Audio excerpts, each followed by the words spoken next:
우리가 보통 이런 추세 지표라는 것은 현재의 방향성을 이야기하고 있는 것이지 추세 지표 값이 크다 적다라는 것이 가격 논리의 강도를 말하는 것은 아니다 이 말입니다. 추세 지표의 값이 크면 클수록 이익을 취할 수 있는 확률 이것이 크다 이 말입니다.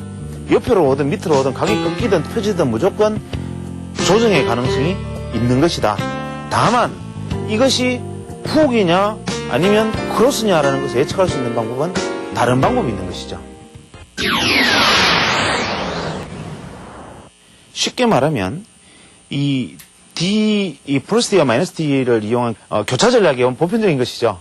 그래서 일단은 방향이 한쪽 방향의 추세를 잡았다가 이 플러스 D와 마이너스 D가 교차하면 이 교차 전략은 일단 무조건 확실한 거고, 두 번째 훅을 보이면 강력한 시세의 어떤 제2의 강력한 상승 파동이 드러나는 것인데, 말씀하셨듯이 우리가 소위 말하는 시세의 각도의 슬로프를 가지고 시세가 어떤 각을 보인다라는 것은 그것이 떨어진 시세가 어떠하냐, 그것이 올라온 시세가 어떠하냐 영향을 받는 것이죠. 예를 들면 시세가 이렇게 와서 이렇게 떨어진다, 혹은 시세가 이렇게 와서 이렇게 온다라는 것은 이것의 의미는 이 자체에 있는 것이 아니라 이전에 왔던 시세가 이렇게 왔느냐 이렇게 왔느냐에 따라서 다른 것이기 때문에, 혹은 이것이 만약에 두 번째 파동이라면 그 이전에 이 파동이 어떻게 했느냐에 따라서 이 각도가 어땠느냐에 따라서 다른 것이기 때문에 상대적인 개념이죠. 이것이 예를 들어서 첫 번째 파동일 경우에 이것이 이러한 형태로 보이면 강력한 파동이겠지만, 예를 들어서 이게 세 번째 파동에 이러한 형태로 보이면은 이것은 시장이 조만간에 사멸한다는 의미죠.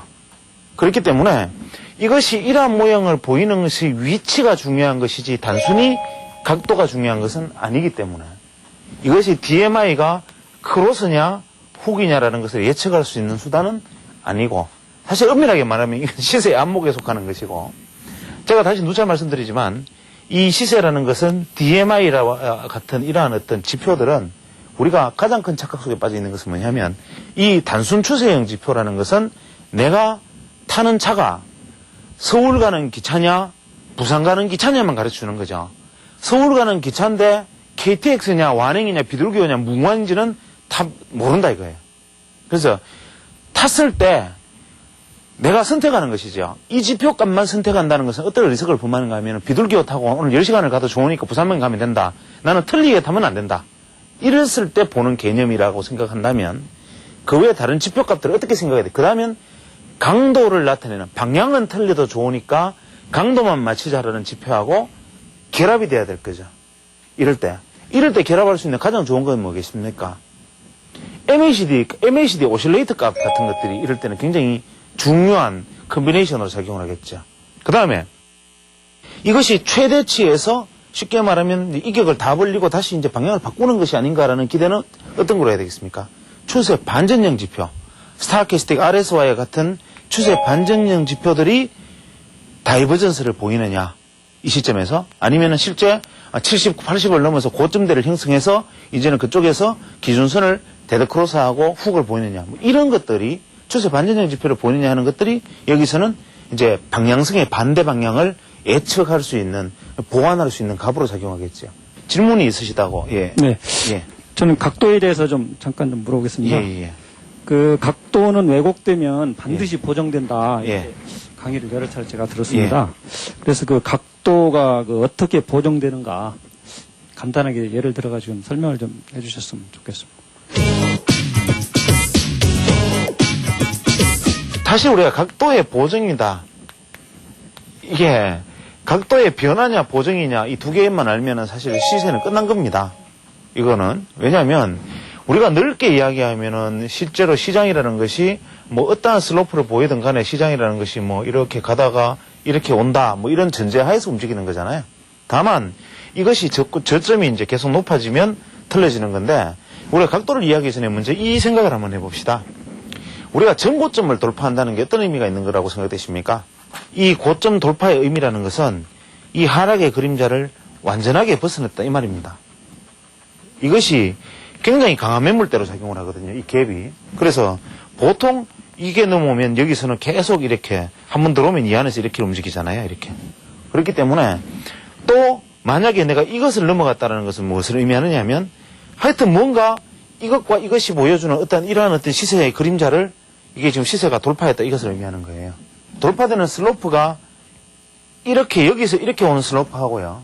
여기서 돌파되는 슬로프가 이렇게 오는 슬로프하고 무슨 차이가 있느냐 하면 현재 같은 정고점을 여기서 같은 가격대를 이렇게 돌파를 해도 시세를 느슨하게 해서 돌파하면 견인력이 이만큼이나 작용하고 있고 시세를 가파르게 해서 돌파하려면 견인력이 이것밖에 작용하지 않는다 이 말입니다. 견인력이.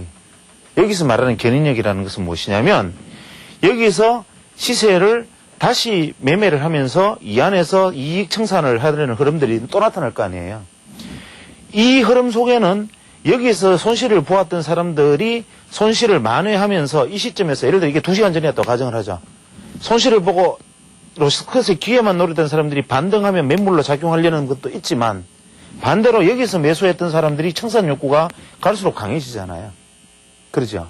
그러면 이 각도가 이렇게 느슨해지면 뭐냐면 같은 매물대의 영향이 두텁게 청산하려는 매물과 이것이 손절하는 매물들이 아주 두텁게 작용하는 시세의 범주에 속해 있고 이쪽에서 빨리 와서 있으면 청산하려는 시도들이 순간적으로 기회를 잃어버리기 때문에 그대로 이 매물의 그림자만 돌파해버린단 말이에요.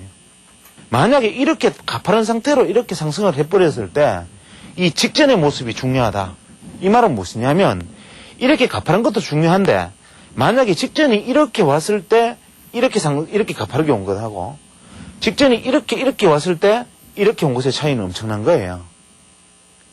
이렇게 온 것은. 왜냐하면 이렇게 내려온 것은 쉽게 말하면 손절을 해야 될, 반등 시 손절을 해야 될 매물도 상당히 옅다 이 말이죠. 그림자도, 시세의 그림자가 굉장히 옅어요. 그러니까 치고 올라갈 때도 순간적으로 굉장히 강력한 틈으로 발전할 수가 있잖아요. 이쪽에서 이렇게 느리게 슬로프가 들어오면 이 중간에 매매에 실패한 사람들의 그림자들이 굉장히 압력을 강하게 받아 있잖아요. 그렇기 때문에 이렇게 나아간다 하더라도 이것이 손쓸수없게 올라갔을 때까지는 했지만 다시 이거 견인력이 작용해서 원래의 각도를 가져가려는 흐름을 보이는 것이 쉽게 말해 각도의 보정이다 이거예요. 제가 소위 말하는 각도론이라고 말하는 것은 우리가 매매할 때 이러한 수급 구조에 내가 지금 이러한 수급 구조 안에 들어있었구나. 내가 지금 이러한 수급 구조 안에 들어있었구나. 현재 지금 내가 이 수급 구조 안에 내가 진입했구나. 이 수급 구조 안에 진입해 있구나라는 것을 내가 항상 인지를 하고 있으면 그 다음에 일어나는 시세에 대해서 내가 별로 두려움이 없어요. 그런데 내가 현재 이러한 구조와 이러한 구조 안에 어떠한 구조에 내가 들어있었구나. 어떠한 구조 안에 나는 지금 어떤 이 클래스 안에 내가 들어있구나라는 걸 모르는 상태에서는 그 다음에 펼쳐지는 광경이 공포와 탐욕의 크기가 너무너무 크단 말이에요. 그래서 인간은 그 공포와 탐욕을 컨트롤할 수 없기 때문에 시장에서는 결국 패가망신하잖아요. 얼마 전 방송하실 때 그 시간이 시세다 네. 맞나? 그런 식으로 말씀을 하셨는데 네. 그게 아마 지금 듣다 보니까 생각이 난 건데 그 시간이 흘러가면서 어떤 투자자들의 심리 변화 그게 이제 시세에 반영된다 이렇게 그렇죠. 이해하면 됩니까?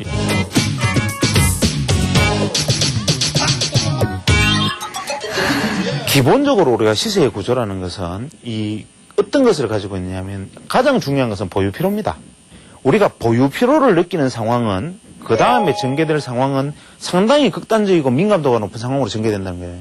그래서 보통 우리가 횡보 시세 이후에 급등이나 급락이 일어나는 이유가 바로 그런 어떤 보유피로자들의 순간적인 어떤 그 쏠림 현상 때문에 일어나는 것이죠. 그런 것들을 우리가 각도로 나타내면 한 차례 상승 이후에 이렇게 한 차례 상승 이후에 옆으로 횡보를 보여주는 것, 이게 원래는 가장 이상적이란 말이에요. 이게 가장 시세에서는 가장 극단적인 어떤 이 시세의 연속을 보장하는 것인데 왜 그러냐면 한 차례 상승에 대해서 인정하지 못했던 사람들이 이 상승을 인정하지 못했던 사람들이 계속 매도 압력으로 작용하고 이걸 상승으로 인정하고 여기서 인정했던 사람들도 긴가민가하고 있다가 인정하지 못했던 사람들의 컨센서스가 뒤집히면 이것은 굉장히 강한 힘을 얻는 것이죠. 이렇게 가서 이러한 형태의 상승을 보여주면 사실은 인정하지 못했던 사람들이 빠져나가고 다시 인정했던 사람들을 그들만의 리그가 일어나는 거란 말이에요. 그러니까 이것이 상승폭이라는 것은 이 그림이나 크게 다를 바가 없는 것이지요. 그래서 우리가 보통 우리가 시세에 있어서 사람들이 어떤 구조를 가지고 있느냐라는 것은 손실을 본 사람들의 생각이 어떨까, 이익을 가진 사람들의 생각이 어떨까라는 것보다 현재 이 구조상에서 보유 필요를 가지고 있는 사람은 어떤 것일까? 그것이 다시 이야기하면은 시장은 보통 추세 시장이 우리가 한 60%, 비추세 시장이 한 40% 정도 되잖아요. 현재 그러면 우리가 비추세 시장에 속하는 그 구간들, 비추세 시장에 대한 구간들은 뭐냐면 전체 투자자가 비추세 시장에서는 피곤하단 말이에요. 그래서 사실은 시장은 추세 시장보다 비추세 시장이라는 것이 필요하기도 하고, 그래야 변동성이라는 것이 커졌다가 축소되기도 하고, 그 축소된 변동성이 다시 커질 기회를 얻는 것이기도 하기 때문에 시장이라는 것이 상당히 아주 여유 있게 이렇게 반응하는 그런 모습으로 움직이는 거죠.